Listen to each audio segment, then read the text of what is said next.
समाधान समाधान समाधान। नमस्कार, आदाब, सत श्री अकाल मित्रों, स्वागत है आप सभी का समाधान कार्यक्रम में।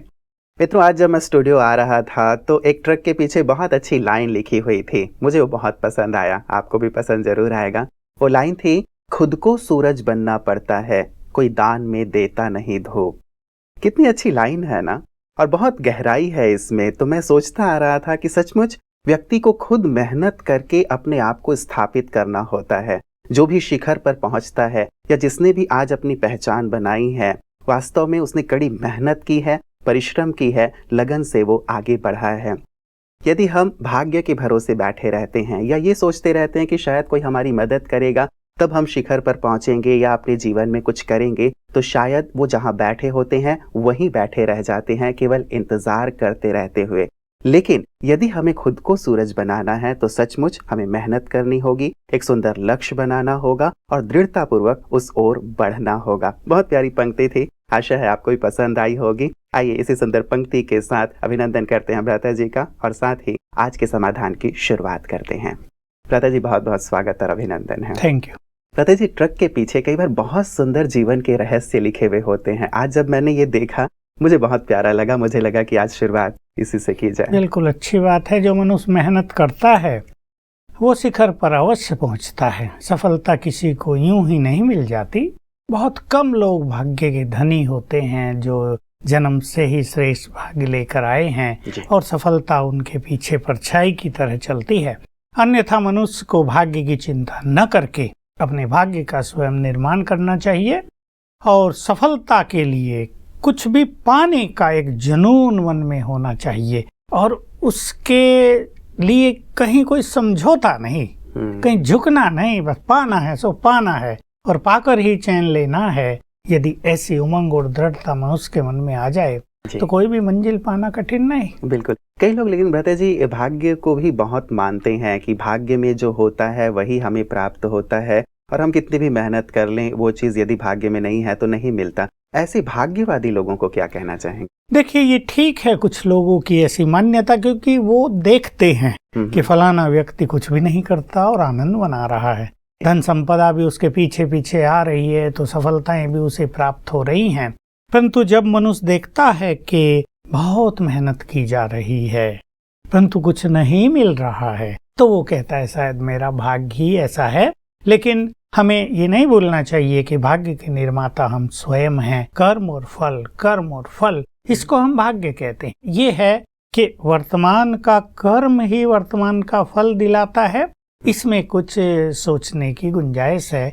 कहीं कहीं हमारे वर्तमान के परिणाम को हमारे पास्ट के कर्म भी प्रभावित करते हैं। पास्ट में मान लो किसी ने अच्छे कर्म नहीं किए और अब वो बहुत योग्य है, बहुत मेहनत करता है और सबको लगता है सफलता तो इसे मिलेगी ही, लेकिन कभी कभी वो पास्ट के कर्म जो उससे हो गए हैं, पास्ट में तो कोई रिटर्न नहीं हो सकता, न चेंज किया जा सकता, वो इसको प्रभावित कर देते हैं और मेहनत के बाद भी मनुष्य सफल नहीं होता। तब मनुष्य भाग्य का सहारा लेता है। एक तरह से ठीक भी है कि वो परेशान न हो जी और वो आगे बढ़े। बस भाग्य को इस रूप से न लिया जाए कि भाग्य में होगा तो मिल जाएगा, लेकिन हमें अपने भाग्य का अच्छा श्रेष्ठ निर्माण स्वयं करके निरंतर मेहनत करते हुए अपनी मंजिल को पाना ही होगा। जी, बहुत बार हमारे पास ऐसे प्रश्न आए हैं भ्राता जी कि जो हमारी बहनें हैं, माताएं हैं, जिनके छोटे बच्चे हैं, आपको ख्याल होगा एक बार एक माता जी ने प्रश्न किया था कि मेरे बेटे का नाम भी सूरज है और मैं सूरज भाई जी जैसा इसको बनाना चाहती हूँ। तो आप अपने नाम के अनुरूप ही सूर्य हैं, खुद को सूरज बनना पड़ता वाली जो बात है, आपने अपने आप को सूरज बनाने के लिए, दाता बनाने के लिए निरंतर ऐसा ओजस्वी जो सारे संसार को प्रकाश दे रहा है, आपने विशेष क्या किया? मुझे ये पहले से ही आभास था कि purity is a great thing.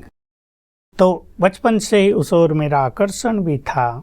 कुछ ऐसे संप्रदाय से ही हम जुड़े थे जिसमें ब्रह्मचर्य को बड़ा महत्व दिया जाता था।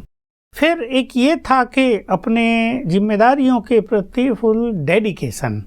ये मुझे तब पता नहीं था, पर बाद में पता चला कि ये एक अच्छी क्वालिटी मेरे पास थी जिसका मुझे आभास नहीं था, पर ये नेचुरल थी। जो भी कार्य मुझे करना है पूरी जिम्मेदारी से करना है, फुल डेडिकेशन के साथ करना है। और जब राजयोग के मार्ग पर आ गए तो ये मार्ग अभ्यास का मार्ग है, ये मार्ग एक तपस्या का मार्ग है और इसमें कई तरह की सूक्ष्म बाधाएं मनुष्य का मार्ग रोक लेती हैं।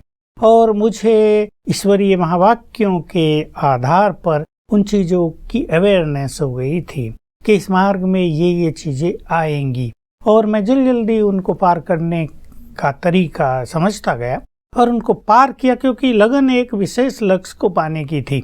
और मैंने देखा जब मनुष्य को कोई विशेष लक्ष्य पाने की दृढ़ इच्छा हो जाए तब उसे छोटे मोटे विघ्न रोक नहीं पाते हैं। अगर मनुष्य रुकता है तो इसका मुख्य कारण मैं यही समझता हूँ कि लग्न की बहुत ज़्यादा कमी है। तो मैंने ये सब किया और बहुत मेहनत की, और जब योग का अभ्यास बहुत अच्छा हो जाता है तो योग ही हमारे तेज को बढ़ाता है। हमारी तेजस्विता के साथ साथ अनेक योग्यताएं योग अभ्यास से आती हैं। ये योग वो हठ योग या प्राणायाम आसन की बात नहीं, ये राजयोग जिसमें आत्मशुद्धि होती है। तो हमारे अंदर ही बहुत सारी योग्यताएं जो भरी हुई हैं बहुत सालों से, जिनके ऊपर लेयर आ गई थी, जो दब गई थी, छुप गई थी, वो इससे जागृत हो जाती हैं। तो ऐसा ही कुछ होने लगा। तब मुझे इन चीज़ों का ज़्यादा आभास नहीं था, वो मुझे हो रहा था। बाद में जाके जब वो चीज़ें यूज होने लगी तो पता चला ये आ गई थी मेरे अंदर। तो मेहनत, और मैं मेहनत के साथ कहूँगा ईश्वरीय अनुकंपा जिसे कहते हैं, गॉड्स ब्लेसिंग, ये बहुत इम्पोर्टेंट चीज़ है। यद्यपि लोग इसे भी कहीं कहीं भाग्य या ऐसा ही कुछ मान लेते हैं, पर ऐसा देखा गया कि बिना गॉड्स ब्लेसिंग के भी मनुष्य कुछ नहीं कर पाता है। और मेरे साथ ऐसा हुआ कि मुझे ऐसा लगने लगा था बहुत पहले से कि भगवान मुझ पे राजी है, इसलिए जैसे कहावत है ना, छप्पर फाड़ के देता है, हम ले रहे हैं। लेने वाले को भी ये सोचना पड़ता है कि उसने अपनी बुद्धि के दरवाजे बंद न किए हों। कभी कभी कुछ निगेटिविटी के कारण मनुष्य अपनी बुद्धि के द्वार बंद कर लेता है, तो देने वाला क्या करे, दरवाजा ही क्लोजअप है। मुझे इस चीज का भी आभास होता गया धीरे धीरे, जैसे आयु बढ़ी और अच्छे अनुभव हुए। तो देने वाला दे रहा है, हम लेने के लिए अपने को कैपेबल करें, तो ये सब होता गया और प्राप्ति होती गई। जी जी जी भ्राता जी, आपने ये छप्पर फाड़ के देने वाली बात कही और संसार में सचमुच बहुत प्रचलित है ये कि देता है तो छप्पर फाड़ के देता है। आपने एक बात कही कि हम अपने दरवाजे बंद ना कर लें, तो किस प्रकार से हम अपने दरवाजे बंद कर लेते हैं? क्योंकि लगता तो है कि ईश्वर तो सबको दे रहे हैं, दाता है वो ना दें ऐसा तो हो ही नहीं सकता, लेकिन ये किस प्रकार का दरवाजा है जो हम बंद कर लेते हैं? एक जगह हम थे पूना में, तो एक अच्छा व्यक्ति हमारे पास आया, थोड़ा पैसे वाला था लेकिन बड़ा नम्र था। ज्ञान अभी उसने कुछ दिनों से लिया है। तो परिचय पूछते हुए कहा, भाई भगवान ने तो हमें छप्पर फाड़ के दिया है। मैंने कहा पर आपके घर में तो छप्पर है ही नहीं सीमेंटेड छत है, कंक्रीट, तो छप्पर कहाँ से फाड़ा? तो बेचारा सोचने लगा कि बात तो ठीक है, पर ठीक है, ये बात सचमुच भगवान जिस पे राजी होता है तो उसे भरपूर कर देता है। मनुष्य अपनी बुद्धि के द्वार जो बंद करता है वो अहम के कारण। अहंकार ऐसी बुराई है, मानो उसमें हम दरवाजा बंद करते हैं जिसमें मैंपन आता है, मैंने ये किया, अहम आ जाता है। मनुष्य के पास अच्छी योग्यता हो जाए, उसका नाम होने लगे और बहुत चीजें उसे प्राप्त हो जाएं, तो उसमें मैंपन आ जाता है, तब वो दाता को भूल जाता है। तो ये हुआ आगे के लिए बुद्धि के द्वार को बंद करना। और दूसरी चीज मैं ये कहूँगा, बुद्धि एक ग्रहण शक्ति है, एक धारणा करने का पात्र है, ये इसको हम खाली रखें। मान लो किसी ने अपना पात्र पहले ही भर के रखा हो तो देने वाला कहाँ डालेगा? तो ये पात्र जो बुद्धि का है, इसमें जो निगेटिविटी मनुष्य ने भर ली है, इम्प्योरिटी भर ली है, ईर्षा द्वेष व्यर्थ भर लिया है, उससे ये जो फुल रहता है, तो और जो गॉडली ब्लेसिंग्स हैं या उससे जो शक्तियां और वरदान आने चाहिए उनके लिए जगह नहीं बचती। तो इस पे मनुष्य को ध्यान देना चाहिए कि न उसमें मैंपन और अहम आए और न वो अपने इस बुद्धि के पात्र को गंदा करे, मैला करे, फुल करे, इसको क्लीन करे, खाली करे। दूसरी बात भ्राता जी आपने कही कि जिस पे वो राजी हो जाते हैं उससे ही छप्पर फाड़ के देते हैं। वैसे तो वो सब पे राजी ही हैं, फिर भी विशेष क्या व्यक्ति करे? आपने भी क्या ऐसा विशेष किया जिससे वो राजी हो गए और राजी होके अपना सब कुछ दे दिया? 4 बच्चे हैं, उनमें से माँ बाप तो चारों को ही प्यार करेंगे नो डाउट, और सब पे राजी रहेंगे, जिसकी जो डिमांड होगी वो पूरी करेंगे। पर एक बच्चा ऐसा है जो बड़ा फेथफुल, जो बड़ा आज्ञाकारी, बहुत स्वीट और पढ़ने लिखने में बहुत होशियार, बिल्कुल उसके कारण माँ बाप का नाम होने लगा है शुरू से ही, तो उस पे माँ बाप की जरूर स्पेसिफिक कृपा दृष्टि होगी और उसको विशेष भी देंगे। यही बात भगवान के साथ होती है। वो हमारा परम पिता है, माता पिता है। यूं तो कहा भी जाता है और हमने इसको प्रैक्टिकल में देखा, क्योंकि वो पिता है, उसके पास पिता का एक विशाल दिल है जिसमें किसी के लिए और कुछ नहीं है। सुख देने की भावना है, कल्याण की भावना है, उसके सब बच्चे प्रसन्न रहें, कोई भी अशांत न हो, भरपूर रहें, ये उसके मन में भी भाव हैं। उसने अब यज्ञ रचा है, इस संसार को बदलने के लिए एक महान कार्य प्रारंभ किया है। और उसमें जैसे हम लोगों ने अपने जीवन को बलिदान किया है, ऐसे बहुत सारी भाई बहनों ने अपने जीवन को कुर्बान कर दिया। नहीं, भगवान से हम छोटी छोटी चीजें मांगते थे, छोटी चीज देते थे। हम लोगों ने अपना सब कुछ ही दे दिया। जिसके पास धन था वो दे दिया, बुद्धि थी वो दे दी, जीवन दे दिया, उसके कार्यों में लगा दिया। अब उसके इस कार्य को सफल करने में जो मनुष्य जितना योगदान देता है, भगवान उस पर उतना ज्यादा राजी रहता है। और ये सत्य बात है कि कुछ आत्माओं पर उसकी नजर है ही, जिनका वो श्रृंगार कर रहा है, जिन्हें वो योग्य बना रहा है भविष्य के कार्यों के लिए। देखिए, जैसे लौकिक में बाप देखता है, अब मेरा अंतिम समय नजदीक है, भाई चलो 70 साल हो गए, 75 साल हो गए, अब तो कभी तो जाना ही होगा, तो वो अपने योग्य बच्चों को सब कुछ देना चाहेगा ना। तो वो भी देखता है कौन कौन योग्य है।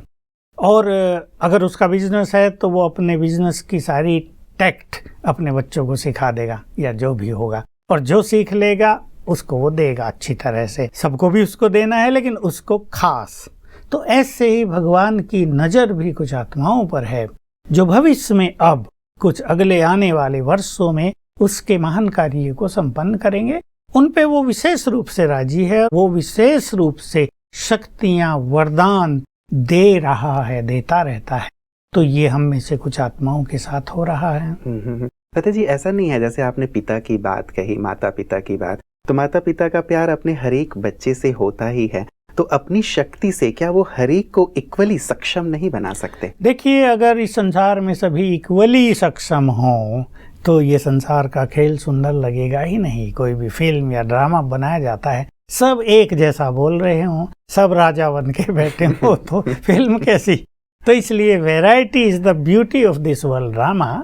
इसलिए हम इसको इसी तरह से देखें, भगवान कर सकता है। लेकिन देखिए, एक छोटा सा रहस्य मैं आपके समक्ष रखूं, अपने दर्शकों के समक्ष।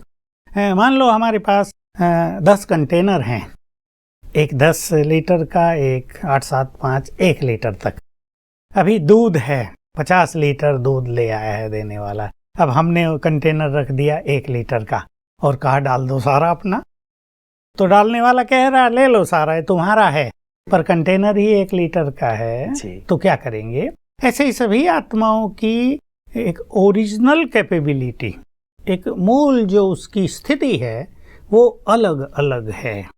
All are not equally perfect. तो जिसकी जितनी कैपेबिलिटी है वो उनको उतना दे देता है, वो सबको देता है, और उसकी ऑफर सबके लिए है। लेकिन हमारे पास पात्र कितना है, इस पे सबको डिपेंड करता है। मतलब एक बौद्धिक क्षमता की बात हो गई कि हम बौद्धिक रूप से कितने सक्षम है और कितना ग्रहण कर पा रहे हैं। तो एक चाहना हर एक व्यक्ति की रहती है भ्राता जी। मान लीजिए एक नाटक चल रहा है, तो हर एक चाहता है कि हीरो एक्टर का जो पार्ट है वो मुझे मिले, या राजा मैं बनूं। कोई भी बंदा ऐसा नहीं होगा जो प्रजा बनना चाहेगा या दास बनना चाहेगा। तो अब जैसे आपने कहा कि हर एक की बौद्धिक बुद्धि की जो क्षमता है अलग अलग है, किसी की कम किसी की ज्यादा। क्या इस बुद्धि की क्षमता को बढ़ा के हम ज्यादा से ज्यादा रिसीव कर सकते हैं? ले सकते हैं। जैसे मान लो रामायण की सीरियल चल रही थी जी। अभी हम सब जानते हैं, उसमें रावण का पार्ट जिसने बजाया उसको फर्स्ट प्राइज मिला था और बहुत अच्छा था। अब मान लो उसी में एक और व्यक्ति का पार्ट था छोटा सा, अब उसको अगर वो पार्ट दे दिया जाए रावण का, राजा का, तो उससे वो होगा नहीं।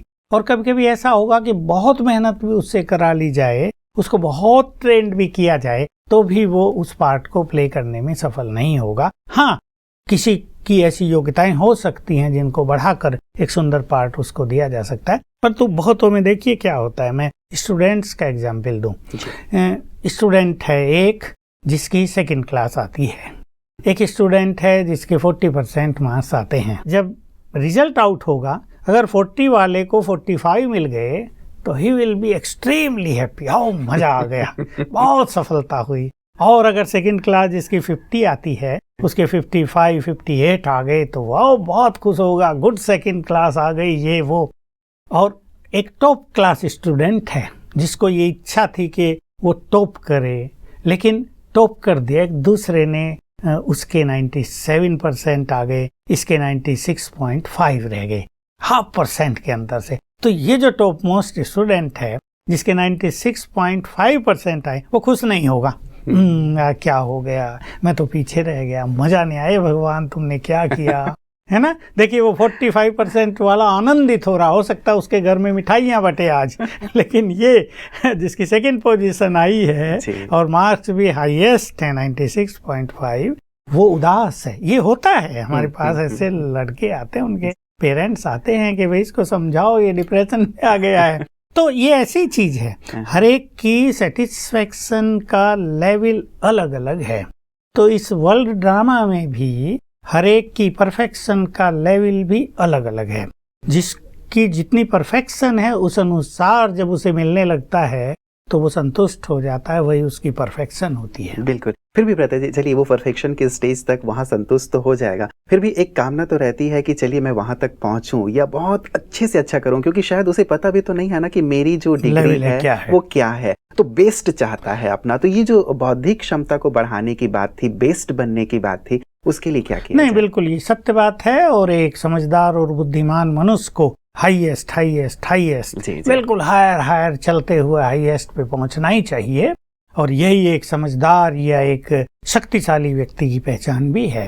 तो हर व्यक्ति उसके लिए प्रयास करे, जो भी उसका लक्ष्य है उस पर वो फोकस करे। और मैं यहाँ बस एक इम्पोर्टेंट बात कहूँगा जो आजकल के विशेषकर युवकों के लिए बहुत काम की है, कि जो उनका टारगेट है वो उसके अलावा इधर उधर न देखें। वो जो इधर उधर देख रहे हैं उसके कारण मेहनत ज्यादा और सफलता कम, मंजिल उन्हें बहुत दूर दिखाई देती है। एक युवक की बात सुनाओ जिसका फोन कल परसों ही आ रहा था कि भाई मेरी मनोस्थिति बहुत खराब हो गई है, मेरी एकाग्रता नहीं होती, पढ़ाई में मन नहीं लगता। उसे पूछा क्या है, मैं ऐसे ही पूछ लेता हूँ भाई टीवी कितना देखते हो, इंटरनेट पे कितना। धीरे धीरे बताने लगा कि मैं सारी रात ही नेट देखता हूँ, अच्छी चीजें या खराब नहीं, खराब ही देखता हूँ।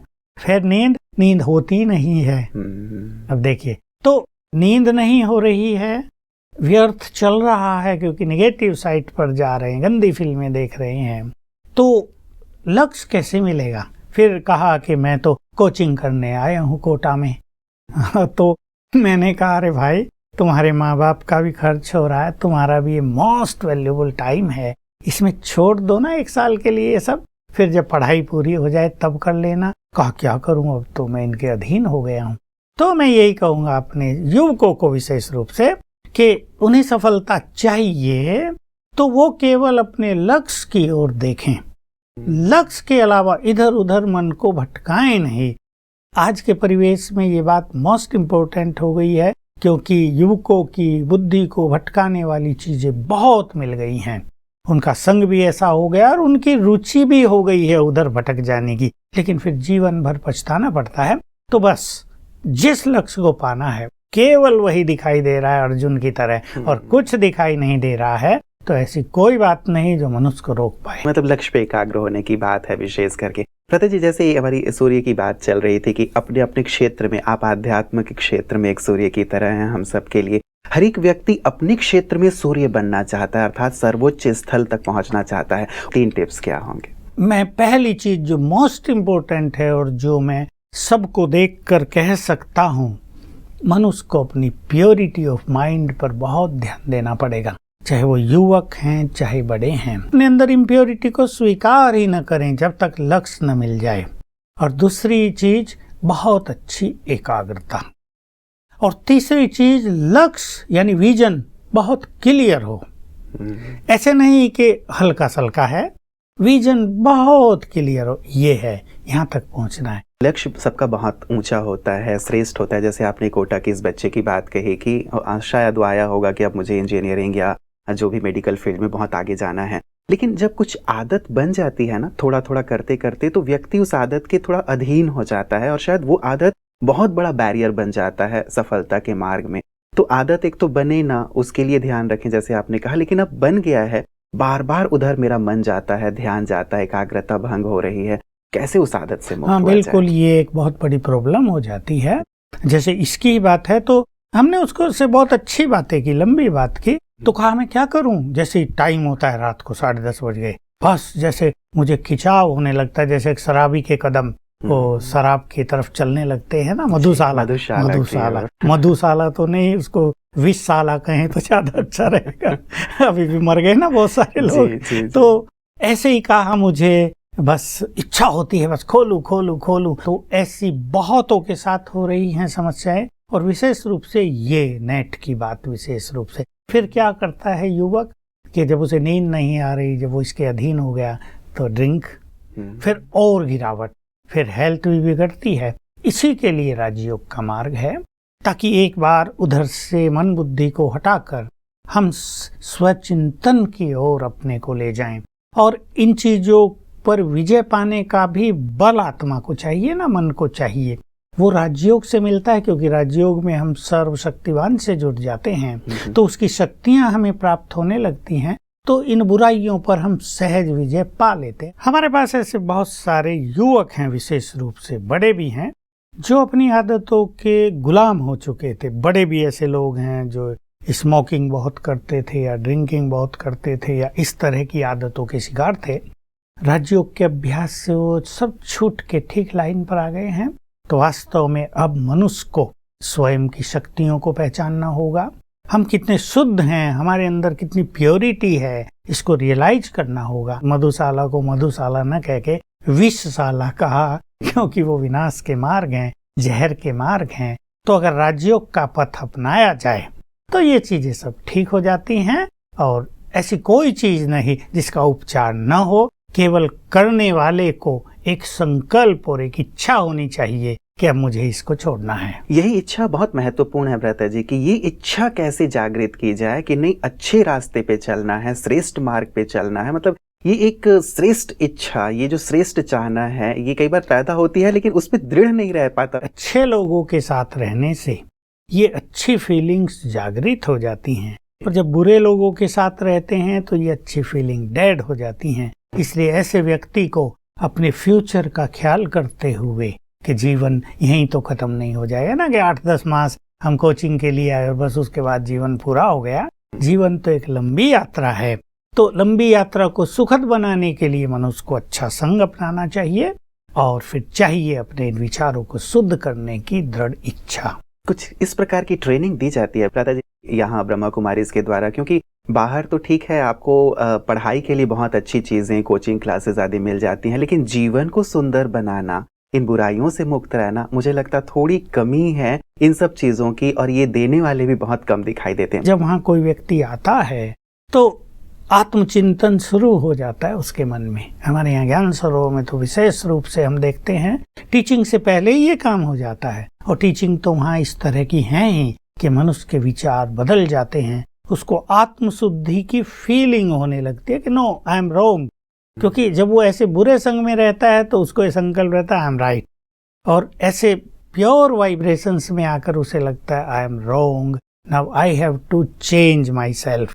जैसे किसी अच्छे मंदिर में जाने से मनुष्य की भावनाएं शुद्ध हो जाती हैं, वैसे ही राजयोग में आने से, हमारे आश्रमों में आने से वहाँ बहुत लोग अच्छे ही मिलेंगे, तो सब कुछ अच्छा होने लगता है। मतलब संग की बात है कि एक अच्छा संग मिल जाता है तो व्यक्ति का लक्ष्य भी अच्छा हो जाता है, वो दृढ़ता आती चली जाती है। चलिए, आज के सुंदर प्रकाश के लिए भ्राता जी आपका बहुत बहुत शुक्रिया। हम उम्मीद करते हैं हमारे सभी युवा साथी भी और सभी जो भी अपनी पुरानी आदतों से मुक्त होना चाहते हैं, राजयोग का अभ्यास करके इससे मुक्त हो सके। आपका बहुत बहुत शुक्रिया।